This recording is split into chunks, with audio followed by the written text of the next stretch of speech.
tumetoka kwenye plenary kwa sababu kwanza tunataka kusema tuko violation ya reglement intérieur na constitution.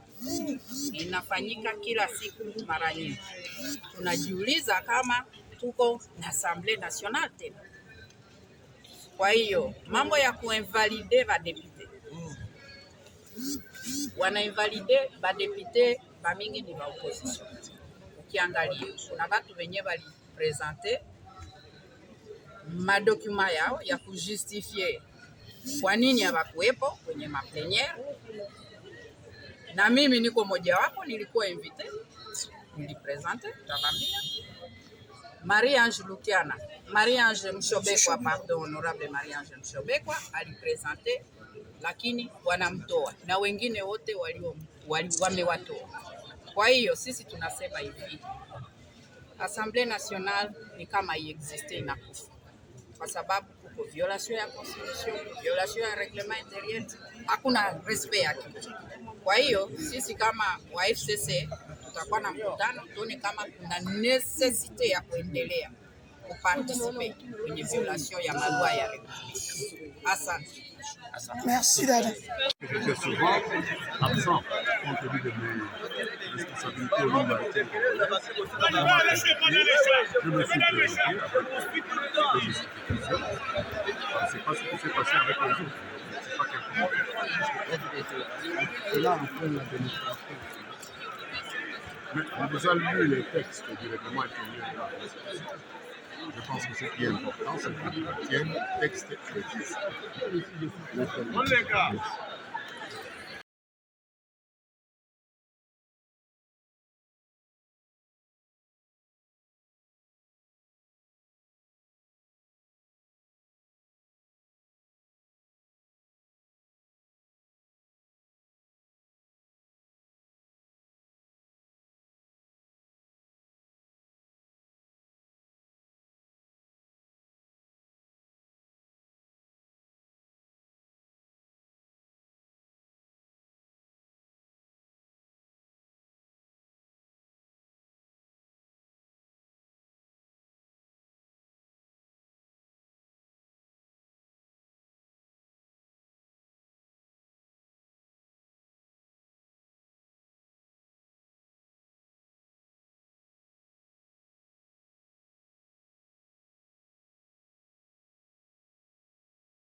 C'est la parité telle que nous commençons à l'appliquer à l'Assemblée nationale.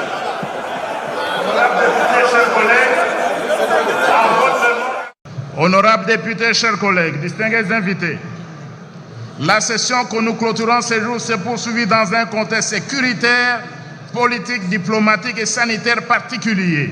Comme vous le savez, sur le plan sécuritaire, l'État de la République démocratique du Congo est toujours en proie à l'activisme des groupes armés nationaux et étrangers, dont les groupes terroristes des ADF, M23 et autres, qui continuent à s'aimer la mort et à se livrer à de graves violations des droits humains parmi les populations civiles, ainsi qu'au pillage de nos ressources naturelles. C'est pour cette raison que par ordonnance présidentielle du 3 mai 2021, Son Excellence, Monsieur le Président de la République, Félix Antoine Tshisekedi Tshilombo, chef de l'État et commandant suprême des forces armées et de la police nationale, avait, par ordonnance de la même date, décidé de placer les provinces de l'Itouré et du Nord Kivu sous le régime de l'état de siège. Je ne peux pas passer sous silence d'autres actes d'insécurité signalés dans les provinces du Sud Kivu et de Tanganyika, ainsi que quelques actes isolés de criminalité et de banditisme dans certaines grandes villes du pays. Tout en saluant l'action menée par nos forces armées et de sécurité, j'invite le gouvernement de la République à tout mettre en œuvre pour finaliser les réformes en cours à travers la loi de programmation militaire en vue de doter nos forces armées des moyens financiers, matériels et logistiques conséquents, leur permettant d'exercer avec efficacité et bravoure les lourdes missions que leur impose la Constitution et les lois précitées, et de faire ainsi face aux menaces sécuritaires internes et externes. D'ores et déjà, nous saluons l'action diplomatique actuellement menée par le Président de la République, chef de l'État, Son Excellence Félix Antoine Tshisekedi Tshilombo, en vue de l'amélioration de la situation sécuritaire et de l'éradication de l'activisme des groupes armés terroristes à l'est du pays, en activant le mécanisme régional de suivi de l'accord cadre pour la paix, la sécurité et la coopération pour la République démocratique du Congo et la région des Grands Lacs, dont il assure actuellement la présidence. Toujours sur le chapitre diplomatique, la République démocratique du Congo a été honorée par la visite de Sa Majesté le roi Philippe et de la reine Mathilde du Royaume de Belgique, ainsi que des membres du gouvernement qui ont accompagné le roi. De par le contenu du discours du président de la République et du message que Sa Majesté le roi Philippe nous a adressé, et aussi de la visite que le couple royal a rendue aux Congolaises et aux Congolais, cette visite va permettre sûrement de relancer les relations particulières qui unissent les peuples congolais et belges et ouvrir de nouvelles perspectives de coopération mutuellement avantageuses entre nos deux pays.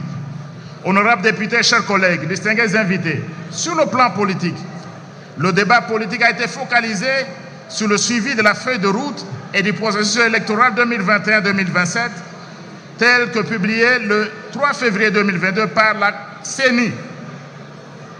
Dans le cadre de la mise en œuvre de cette feuille de route, l'Assemblée nationale a examiné, adopté et transmis au Sénat pour examen en seconde lecture la proposition de loi modifiant et complétant la loi électorale.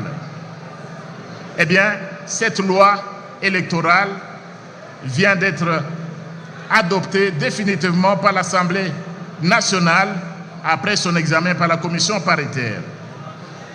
Au chapitre sanitaire, au regard des derniers développements de la Covid-2019, j'encourage la population à continuer à observer les mesures barrières en vue de contenir la propagation de cette pandémie.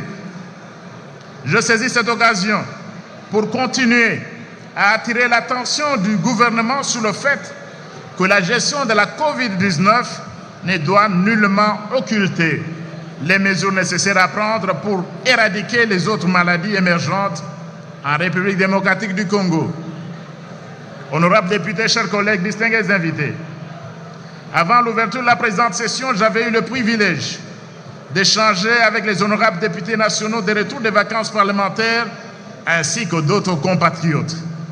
Il est ressort de ces échanges que le débat politique tel qu'il est mené est loin d'aborder les préoccupations des Congolais qui attendent de leurs élus l'examen et l'adoption des lois et le contrôle parlementaire sur des sujets qui ont un impact réel sur le vécu quotidien, leur sécurité et leur situation sociale.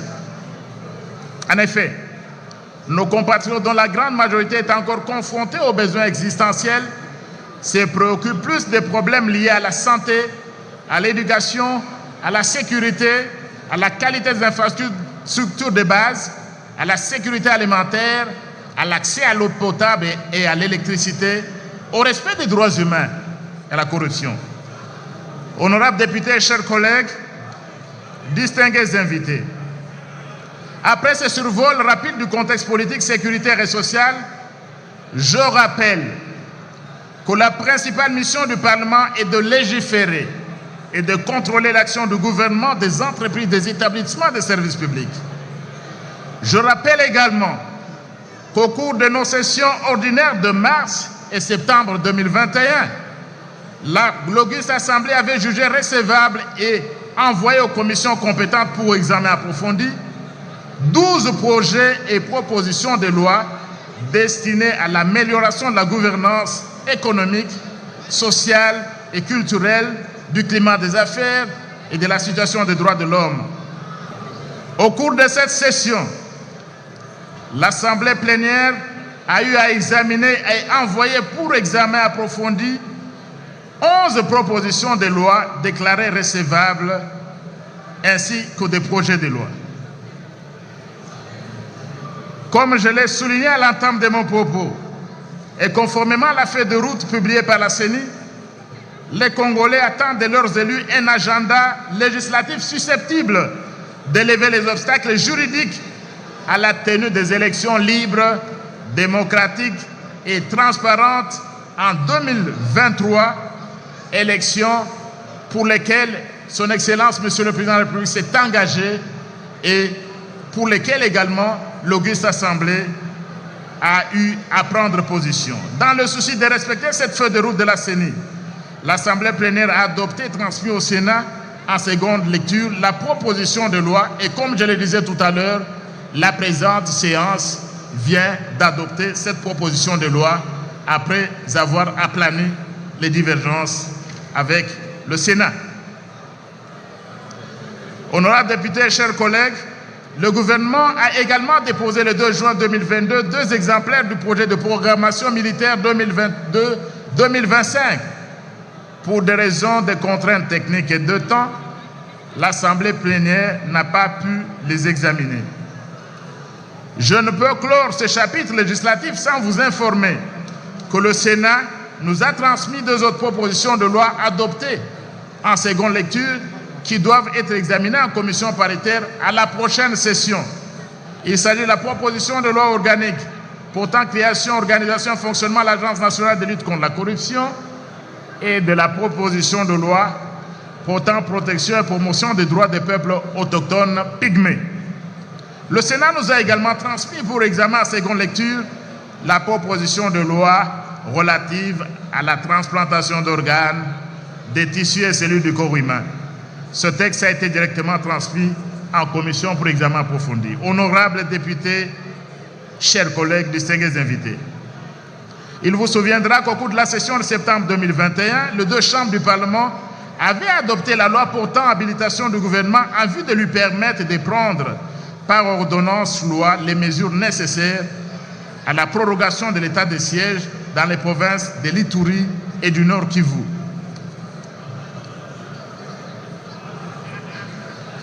Et à la ratification de 2 accords commerciaux et d'un accord pour la protection réciproque des investissements. En application de l'article 129 de notre Constitution, les chambres du Parlement, les 2 chambres, ont adopté des lois de ratification des ordonnances prises dans les matières couvertes par la loi d'habilitation.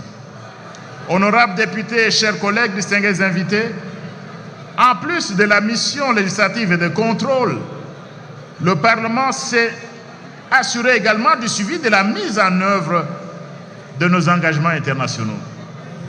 Au cours de cette session qui s'achève, et dans le souci de mettre en œuvre les recommandations des missions d'audit de l'OACI sous la supervision de notre système d'aviation civile, nous devrions examiner le rapport de la Commission en ce qui concerne l'aviation civile. Et comme l'a décidé souverainement cette plénière, la matière a été renvoyée à la session prochaine. Nous avons également envoyé en commission pour examen en seconde lecture 6 instruments internationaux relatifs à la sécurité de l'aviation civile déjà adoptés par le Sénat. Toujours dans le cadre de la mise en œuvre de nos engagements internationaux, spécialement en matière de lutte contre le blanchissement des capitaux, l'Assemblée nationale a débattu au cours de cette session le projet de loi portant lutte contre le financement des capitaux et d'autres. Honorables députés, chers collègues, distingués invités, au cours de chacune de nos sessions parlementaires, nos compatriotes attendent de leurs élus l'exercice du contrôle parlementaire de la gestion des affaires publiques avec responsabilité et dévouement, afin de veiller à ce que le gouvernement assure leur sécurité, leur autosuffisance alimentaire, leur accès à l'eau potable, à l'électricité et aux soins de santé de qualité, qu'il améliore la qualité des infrastructures socio-économiques de base, la gouvernance des ressources naturelles et assure la répartition équitable des richesses et l'utilisation optimale des ressources dans le budget de l'État et, en définitive, améliore leur vécu quotidien. Loin d'être perçu comme un acharnement politique sur le gouvernement ou les gestionnaires du portefeuille de l'État, le contrôle parlementaire est un exercice normal en toute démocratie. Il permet à ces derniers de rendre compte devant les élus nationaux de la gestion des affaires publiques et des entreprises, des établissements publics dont ils ont la charge. Au cours de la session qui se clôture ce jour, les honorables députés nationaux ont fait usage en toute responsabilité des moyens d'information et de contrôle mis à leur disposition par la Constitution et notre règlement intérieur. L'auguste Assemblée n'a pas manqué à son devoir de poursuivre l'exercice de ses prérogatives constitutionnelles en matière de contrôle du gouvernement, des entreprises, des établissements et des services publics. En effet, votre bureau a enregistré 16 questions écrites, dont 11 jugées recevables, qui ont été transmises aux membres du gouvernement, concernés par les réponses réservées envoyées à leurs initiateurs. Le bureau a également enregistré 15 questions orales avec ou sans débat. Honorables députés, chers collègues, distingués invités, toujours dans ce domaine de contrôle, il vous souviendra qu'à l'occasion de l'examen et du vote du projet de loi de finances de l'exercice 2022, du projet de loi portant reddition des comptes, de loi de finances de l'exercice 2020 et du projet de loi de finances rectificative de l'exercice 2021, l'Assemblée nationale avait adopté une série de recommandations que votre bureau avait transmises au gouvernement et aux services, aux régies financières en vue de l'amélioration de la gouvernance financière et de la mobilisation des recettes publiques. Honorables députés, chers collègues, distingués invités, lors de nos débats consacrés au projet de loi de finances et au contrôle parlementaire, l'Assemblée nationale a toujours accordé une attention soutenue à la gestion durable de nos ressources naturelles. En effet, l'Assemblée nationale a adopté 2 résolutions portant création notamment de 2 commissions d'enquête parlementaire portant respectivement sur la gestion et l'exploitation de nos ressources minières et forestières et de nos terres arables. Le bureau attend toujours les conclusions des investigations car ces commissions d'enquête parlementaires sont toujours à l'œuvre. En tout état de cause, comme l'exige notre règlement intérieur, le bureau va mettre à votre disposition un rapport complet des initiatives législatives et des contrôles parlementaires durant la présente session que nous clôturons ce jour.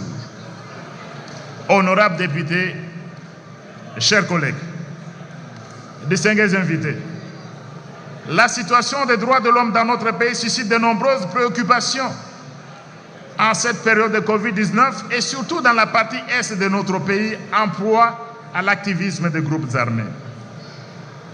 Dans le cadre de nos préoccupations constitutionnelles, en plénière ou à travers notre commission des droits de l'homme, nous procéderons à une évaluation périodique de l'état des droits de l'homme dans notre pays et de la mise en œuvre de nos engagements internationaux en la matière.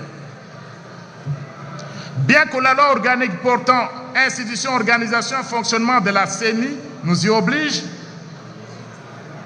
nous n'avons pas pu examiner le rapport annuel d'activité de l'institution d'appui à la démocratie qu'est la CNDH. Le rapport et toute la situation en rapport avec la CNDH seront examinés lors de notre prochaine session. Honorables députés, chers collègues, distingués invités, avant de terminer mon propos, je porte à votre connaissance qu'en application des dispositions de l'article 137 du règlement intérieur, votre bureau va transmettre au gouvernement la synthèse de vos rapports sanctionnant la fin des vacances parlementaires et pour des mesures appropriées. Que Dieu bénisse la République démocratique du Congo. Sur ce, je déclare close la session ordinaire de mars 2022. Je vous remercie.